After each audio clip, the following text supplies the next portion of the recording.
This week I received a parcel that contained this horrible polystyrene packaging. This is so bad for the environment and very difficult to recycle, and I hated the thought of it ending up in landfill. So I thought, why not make something with it? So I've been wanting to try something completely new for me, and that is to make some sort of 3D sculpture using the texture techniques that I love to use on my artwork. So I saw it and thought, I do not want this to end up in landfill. Why don't I use this as a base for making some sort of sculpture?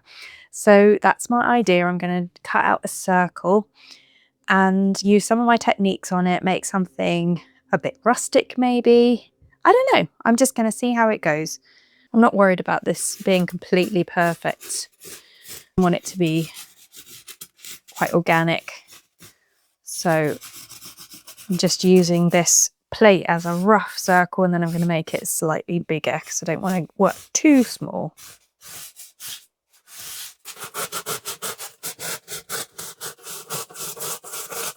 Right, that was quite easy on a straight line.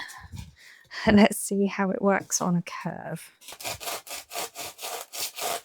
Please be aware that cutting materials like this always definitely releases toxins into the air, so please do it in a well ventilated area and wear protection like a mask and goggles.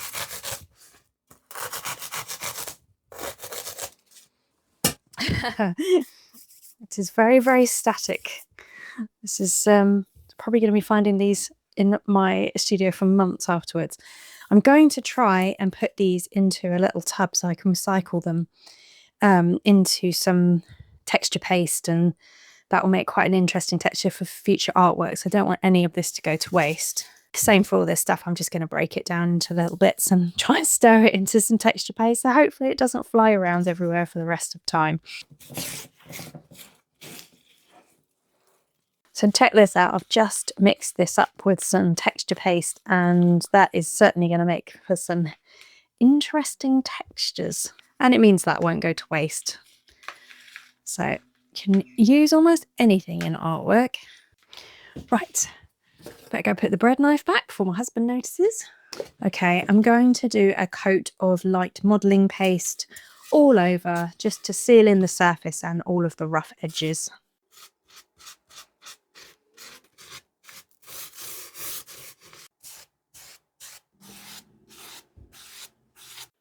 I've drawn my design on with pencil, and now I'm going to add the texture. The first one that I'm going to add is the one I made earlier from the leftover bits. Be interesting to see how this looks because there's lots of irregular shapes in here and bits of different sizes. So I think maybe we go for the biggest area because it's probably the bit that's going to have the most texture in it. So I'll give myself lots of room. Loving the thickness of this, it looks great. I think it's going to be a nice contrast with the rest of the texture. It's late afternoon here on a very early spring day, and it's the first day that I've been able to create with my doors wide open, and it's so lovely to listen to the birds singing and have that bright blue sky and the sunshine coming in the window.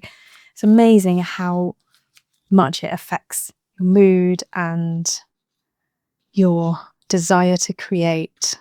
I feel more calm and hopeful than I have done for weeks.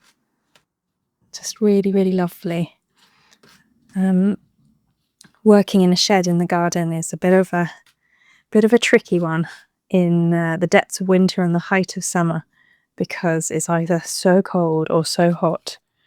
But I'm very, very grateful for my lovely little studio shed out here, for the fact that I can escape everyday chaos of the house and have a dedicated place to make mess and not worry about clearing up. So just feeling extra, extra grateful for that today as I'm making.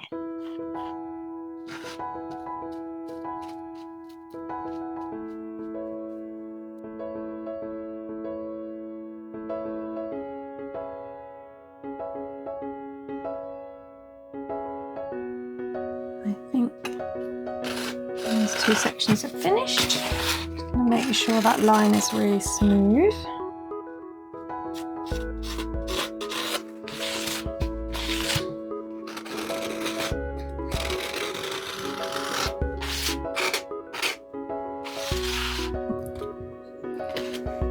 Just going to lay out some texture paste and then see what takes my fancy. Could make some marks in it using some tools, or I could just use my palette knife.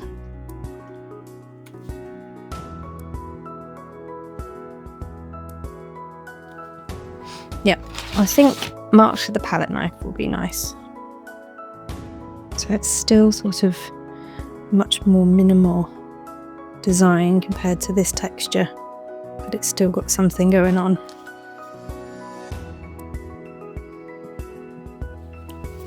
Right, I think I'm going to do some sort of stringy pattern on these two.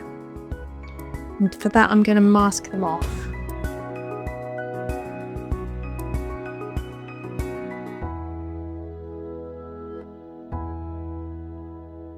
So this is my string gel by Liquitex, and Golden does a version called Tar Gel.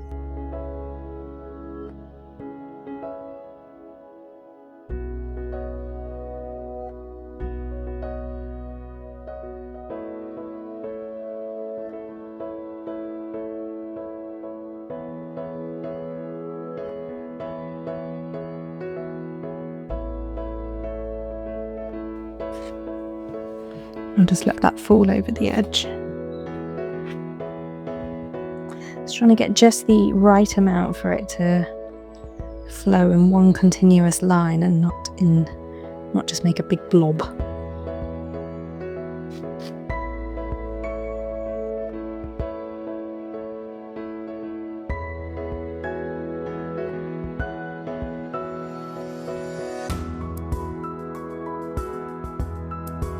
Cool, I think that's enough.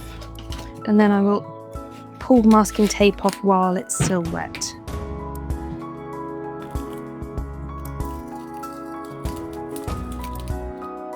Yep, that's worked really well, giving it a nice clean line. I think I'll do that one as a crackle section. I don't want the cracks to be too big, so I'm going to lay this fairly thin, probably 2 millimeters maybe.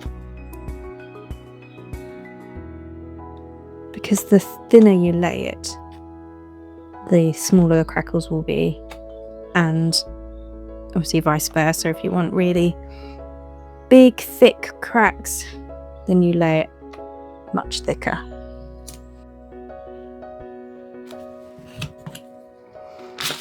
And then clean up those edges. Probably going to do some dots again, like I did in my Valentine's piece. Maybe a couple of sections of those.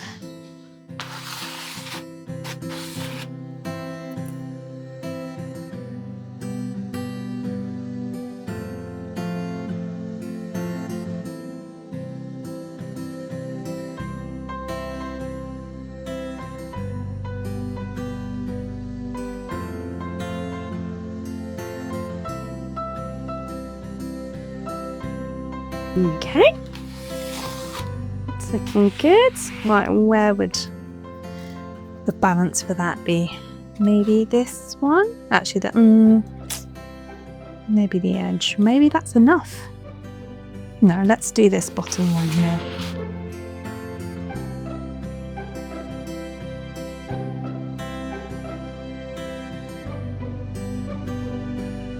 Oh, I forgot to actually tell you what was in the bottle. This is gesso with a little bit of water, shaken up, mixed together so that it comes out of the applicator nozzle really easily. Okay, what to do next? Lines, I think. I might use string for that. I found some twine in the shed to make some lines in this section here. Try and get that end a bit pointy. Gonna use this like barrier along this texture paste, which will help it stick.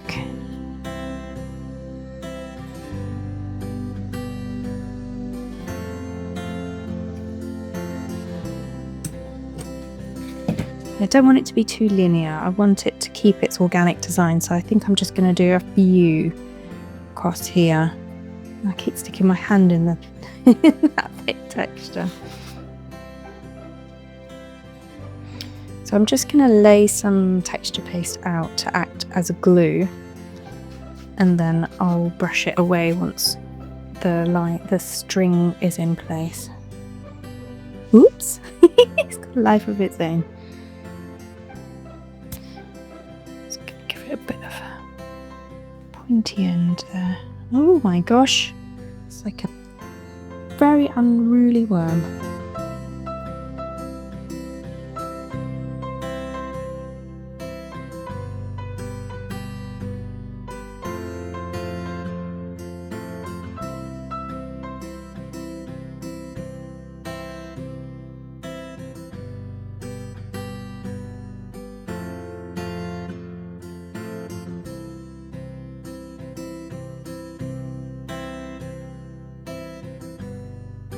That's slightly different shape and width as it comes around. That's better. That's far more interesting than just following the same shape. Okay, last one. Again, a bit more of an interesting wiggle in the middle, just to keep the design interesting.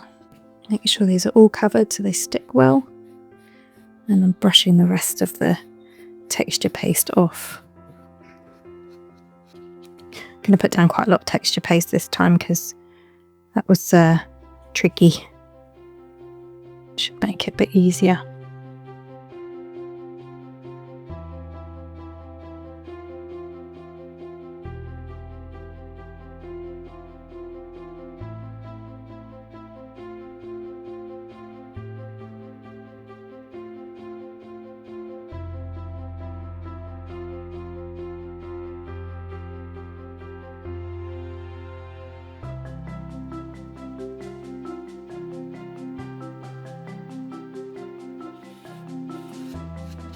Just that one might be enough actually.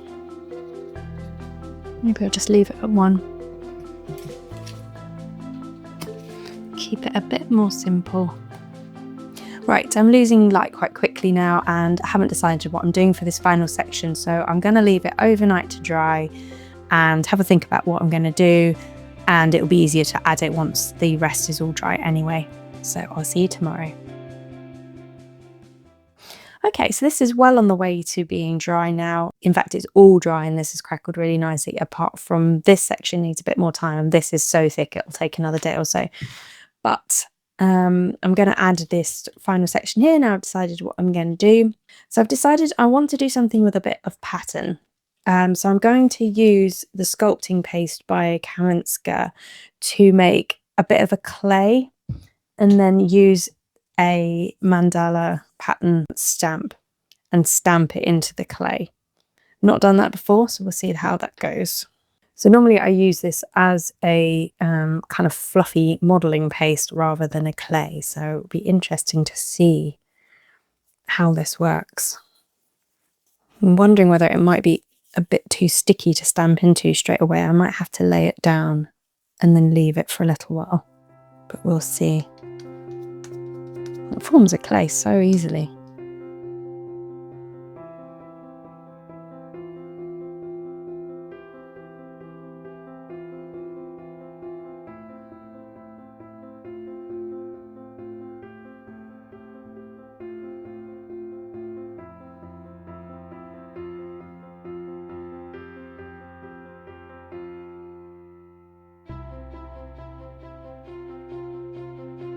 It's been about an hour and the surface is much more firm now, so I think it will take the stencil okay. I'm not looking for it to be like really neat or anything. I just want to give a different texture to the rest of the sculpture.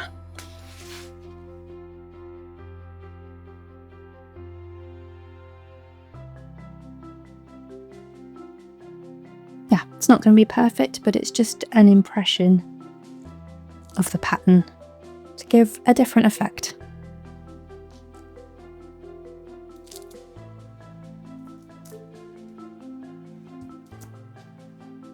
Yep, I like that. So I will give this another day or so to dry, and then I can come back and add some colour.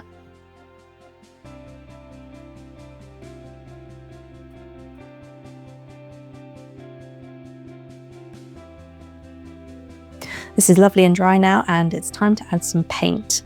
I'm going to go for a green and brown sort of weathered effect.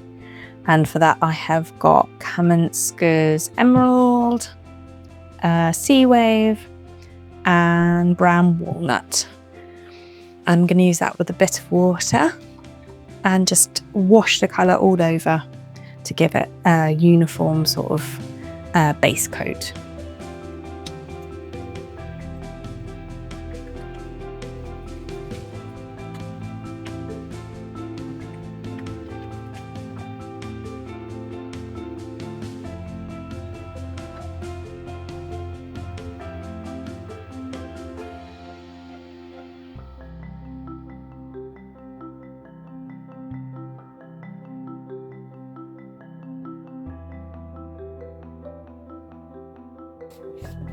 I love this stage, it just brings the texture to life. Really highlights it. Very, very satisfying. And you can see how on this bit, the gel is repelling, because it is a gel rather than an absorbent texture. It's repelling the water. It's gonna be really effective.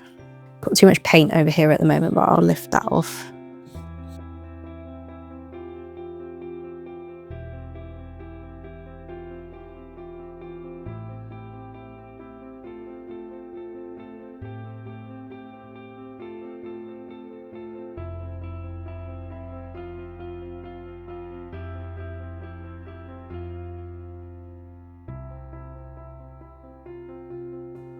I'm going to raise it up as well so that I can do the sides and also check it from all angles so that I haven't missed any bits.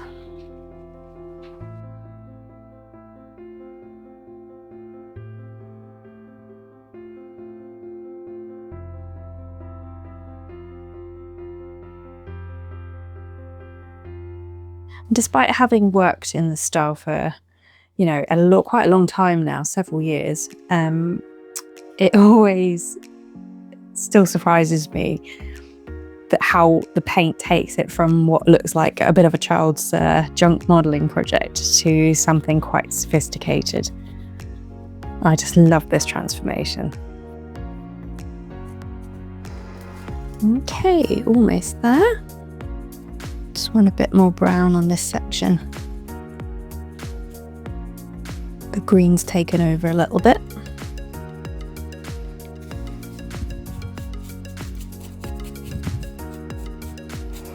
I'll need to wait till the top dries before I can turn it over and paint the sides properly, but at least I've got the bit of a start of a colour on the sides that will match the front.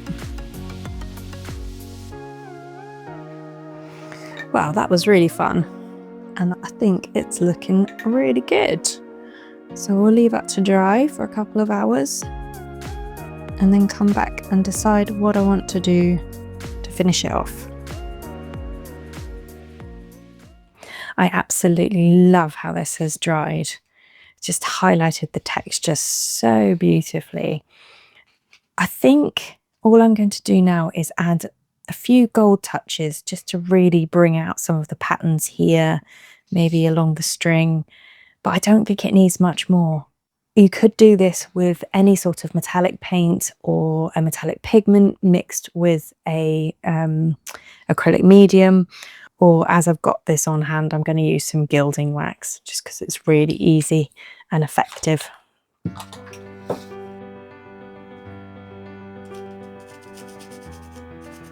You don't need much at all, just the lightest touch of it.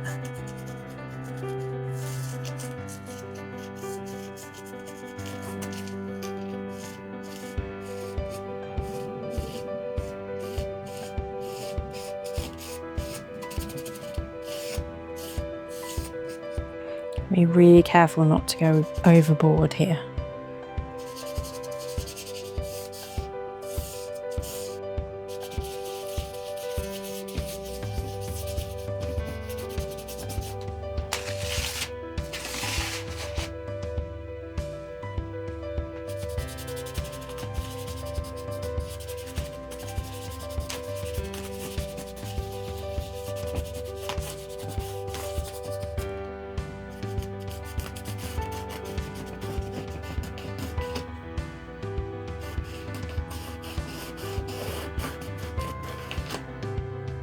And I think that's enough. I don't think it needs anything more. So I've painted the back and the sides as well to make sure it's all finished. And for displaying, you could put a hook on the back of this and then mount it on the wall. Or I'm going to do, I have found these sculpture stands online. This is by Powertex, cost me about £13. And I'm going to mount this onto the stand so that it is a freestanding sculpture. So just marking where I want it, and because it's polystyrene, it will slide in really easily. And I don't even think I'll need to glue it or anything, because I won't be moving it around. Yeah, I think that just finishes it off really nicely. It looks quite expensive. So I hope you've enjoyed this slightly different tutorial this week, taking a piece of rubbish and turning it into something beautiful for your home. Let me know what you think in the comments below, and until next time, happy creating.